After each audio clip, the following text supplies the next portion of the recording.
दर्शकों को मेरा नमस्कार। मैं सरोज कुमार समर आप सभी को मेरे चैनल यूनिक एस्ट्रो पर स्वागत करता हूं। आज के इस वीडियो में आज का नया टॉपिक लेकर के आया हूं। आज का हमारा टॉपिक है मांगलिक योग, मांगलिक दोष या मांगलिक कुंडली। आशा करते हैं कि इस वीडियो को देखने के बाद आप सभी के मन में मांगलिक योग या मांगलिक कुंडली के बारे में कोई भी डाउट हो, सारा का सारा डाउट क्लियर हो जाएगा। तो चलिए शुरुआत करते हैं। जब भी हम इस वर्ड को लेते हैं मांगलिक योग या मांगलिक दोष, तो हम मंगल के कुछ स्पेशल प्लेसमेंट के बारे में बात कर रहे होते हैं। जब भी मंगल कहीं पर भी बैठ करके या दृष्टि संबंध से 7th या 8th दोनों में से किसी एक भाव से जुड़ जाए, दोनों भाव से ही जुड़ना है, दोनों में से किसी एक भाव से जुड़ जाता है, तब वह मांगलिक योग या मांगलिक दोष का निर्माण करता है। इसको दोष कुछ लोग कहते हैं, मैं दोष नहीं मानता। ये एक स्थिति होता है, स्पेशल प्लेसमेंट, तब वो जो है मांगलिक योग का निर्माण करता है। और इसके लिए एक और बात याद रखना है कि मंगल का 3 दृष्टि होता है। एक होता है 4th दृष्टि, एक होता है 7th दृष्टि, एक होता है 8th दृष्टि। हर एक ग्रह का दृष्टि होता है। तो मंगल का 3 तरीके का दृष्टि है, 4th, 7th एंड 8th। जहाँ कहीं भी मंगल बैठा होता है वहाँ से 4th house, 7th house and 8th house को वो इन्फ्लुएंस करता है, यानी कि वो दृष्टि देता है। उसको इंग्लिश में एस्पेक्ट बोलते हैं, 4th, 7th and 8th aspect of Mars. तो मंगल अगर लग्न में बैठ गया तो यहाँ से इसको 1st हाउस काउंट करेंगे और यहाँ से काउंट करते हुए 4th हाउस में जाएंगे तो उसका 4th एस्पेक्ट निकल जाएगा। 7th हाउस में जाएंगे तो उसका 7th एस्पेक्ट निकल जाएगा। 8th हाउस में जाएंगे तो 8th एस्पेक्ट निकल जाएगा। तो एक एग्जांपल दे रहा हूँ आप लोगों को। लग्न में मंगल मान लीजिए बैठ जाता है तो इसका 4th एस्पेक्ट जो है 4th हाउस में जाएगा। कैसे? लग्न को 1st हाउस काउंट करेंगे, 1 2 3 4। ये एंटी क्लॉकवाइज आपको उसका काउंट करते जाना, आपको एस्पेक्ट निकलते जाएगा। तो मंगल का 4th aspect anticlockwise 4th house आ जाता है, तो उसका 4th एस्पेक्ट 4th हाउस में पड़ेगा, 7th एस्पेक्ट 7th हाउस में पड़ेगा, 8th एस्पेक्ट 8th हाउस में पड़ेगा। इस तरीके से अगर हम काउंट करते हैं तो 7th एंड 8th दोनों ही भाव से मंगल जुड़ रहा है। तो लग्न में बैठा हुआ मंगल मांगलिक योग नहीं बनाता है। तो कौन कौन से भाव में बैठ करके मंगल मांगलिक योग बनाता है? 2nd house, 4th house, 7th house, 8th house, 12th house. 2nd house में बैठ करके मंगल अपने 7th एस्पेक्ट से 8th हाउस से रिलेशन बना रहा है, संबंध बना रहा है, जुड़ गया है, तो ये मांगलिक योग का निर्माण कर रहा है। 4th हाउस में बैठ करके अपने 4th एस्पेक्ट से 8th हाउस से जुड़ रहा है, मांगलिक योग का निर्माण कर रहा है। 7th हाउस में बैठ करके मंगल 7th हाउस से जुड़ जा रहा है, मांगलिक योग का निर्माण कर रहा है। 8th हाउस में बैठ करके मंगल 8th हाउस से जुड़ जा रहा है, मांगलिक योग का निर्माण कर रहा है। 12th हाउस में बैठ करके मंगल अपने 8th एस्पेक्ट से 7th हाउस से जुड़ गया, मांगलिक योग का निर्माण किया। अब यहाँ पर एक और एक्सेप्शन है। 5th हाउस में मंगल बैठ करके अपने 4th एस्पेक्ट से 8th हाउस से जुड़ रहा है, लेकिन वो मांगलिक योग का निर्माण नहीं कर रहा है, उसको मांगलिक योग नहीं बोलते हैं। तो चलिए अब हम मंगल के बारे में कुछ और बात करते हैं। मंगल एनर्जी है। मंगल हमारे मन में या थिंकिंग में जो सेक्सुअल अर्ज आता है, रिलेशन बनाने का जो एक तमन्ना होता है, वो जो है मंगल है। मंगल खून है, ब्लड है, मंगल एनर्जी है, मंगल पौरुष है, मैनहुड। जो एक आदमी का काम होता है, जो आदमी या पुरुष बोलते हैं, उस पौरुष को जो है मंगल दिखाता है। मैनहुड मंगल शो करता है। और पुरुष क्या करता है? रिलेशन बनाता है एंड बीज बोता है, जिससे कि बच्चे पैदा होते हैं। बीज है मंगल। और मंगल सेक्सुअल रिलेशन बनाने का एक फीलिंग है या उत्कंठा है। तो जब भी मंगल 7th या 8th हाउस से जुड़ता है तो ऐसे में क्या हो जाता है कि आदमी के मन में सेक्सुअल रिलेशन बनाने का बहुत फील आता है, तो बहुत ही ज़्यादा सेक्सुअली एक्टिव होता है वो। इसका मतलब ये नहीं है कि वो बेड में अच्छा है या उसका क्लाइमेक्स यानी कि लंबे टाइम तक वो बेड रिलेशन बना सकता है, ऐसा नहीं है। हो सकता है कि वो लंबे टाइम तक नहीं बना पा रहा है, लेकिन एक बार रिलेशन बनाया, 2 बार बनाया, 3 बार बनाया, फिर भी वो थकता नहीं है। फिर भी रिलेशन, एक बार और रिलेशन बनाने का उसका फीलिंग जो तुरंत उसको एक अर्ज आ जाता है। जनरली लोग 1-2 बार रिलेशन बनाए थक जाता है, लेकिन मांगलिक कुंडली या मांगलिक योग होने पर ऐसा होता है कि आदमी जल्दी थकता नहीं। एक बार रिलेशन बनाया, क्लाइमेक्स पर आया, उसके बाद फिर थोड़े दिन के बाद वो बोलेगा कि फिर से रिलेशन बनाओ।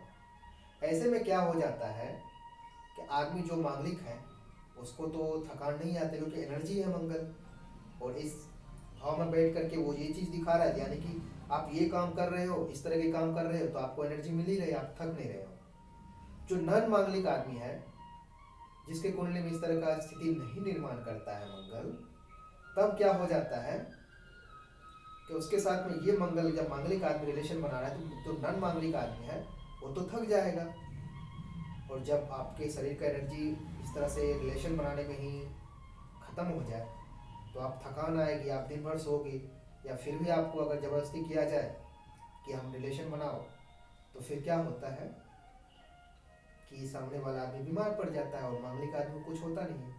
मांगलिक या मंगल के द्वारा प्रभावित होने का मतलब ये नहीं है कि आदमी का कैरेक्टर खराब होगा। हो सकता है अपने ही वाइफ के साथ में वो रिलेशन बना रहा है, लेकिन कई बार बना रहा है और उसकी वाइफ नन मांगलिक है, तो दोनों का एनर्जी मैच नहीं कर रहा है, तो उसका वाइफ या उसका हस्बैंड जो है बीमार हो जाएगा, ज़्यादा टाइम बीमार ही रहेगा।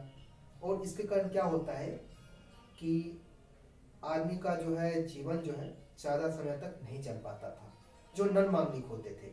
इसलिए जो एक भ्रांति लोगों के मन में आ गया कि अगर मंगल जो मांगलिक लोग होते हैं नन मांगलिक से शादी करते हैं तो क्या होता है कि वो उसका डेथ हो जाता है।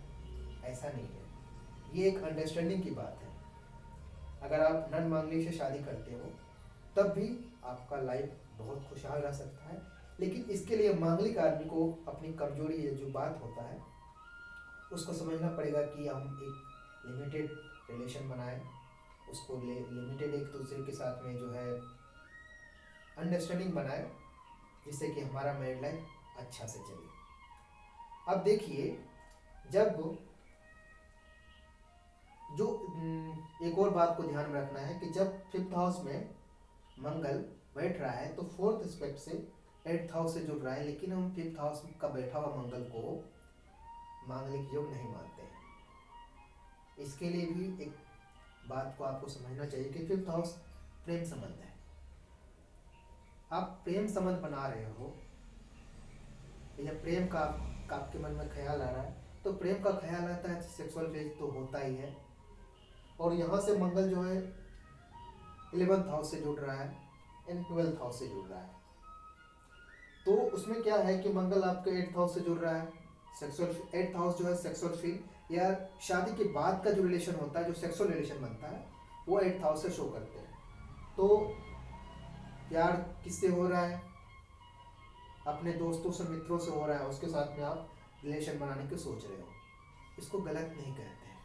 लेकिन और किसी भी भाव में बैठ करके आप देखो ये क्या कर रहा है, मंगल किस किस भाव से जुड़ जा रहा है, तो किस किस तरीके से ख्याल बनाएगा, और सेक्सुअल रिलेशन बनाने का इसका जो दायरा है, ये जो उसके मन में फीलिंग आ रहा है, वो कहाँ तक जा रहा है।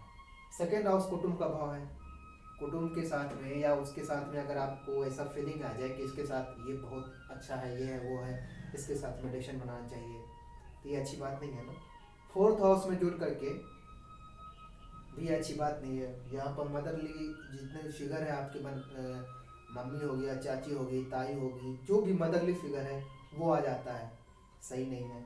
यहाँ से भी आपको 8th हाउस से जुड़ जा रहा है, और साथ में आपका जो कलीग वगैरह है उसके साथ भी आपको ये फीलिंग आए, कलीग लोग बोलेगा कि ये आदमी तो कैरेक्टरलेस है।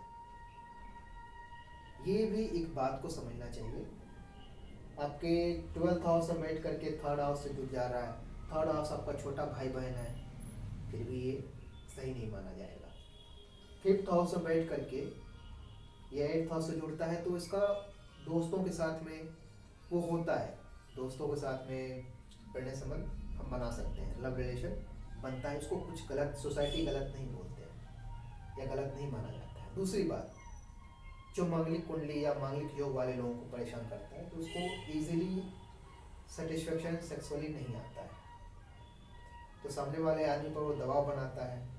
अगर हमको सेक्सुअल सेटिस्फेक्शन नहीं आए तो चिढ़ होने लगती है और एक फीलिंग आने लगती है हमारे मन में, और धीरे धीरे ये चिढ़ जो बढ़ते जाता है, गुस्सा आते रहता है। ऐसे लोग गुस्सैल भी हो जाते हैं, और जो कि उनको सेटिस्फेक्शन मिलता नहीं है, धीरे धीरे यही चिड़चिड़ापन बढ़ने लग जाता है।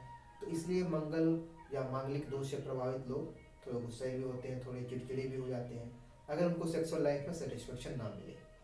गलत नहीं कह सकते हैं उनको, ये एक दो दिन का चीज़ नहीं है कि 1 या 2 दिन में हो जाता है, एक लंबा प्रोसेस होता है।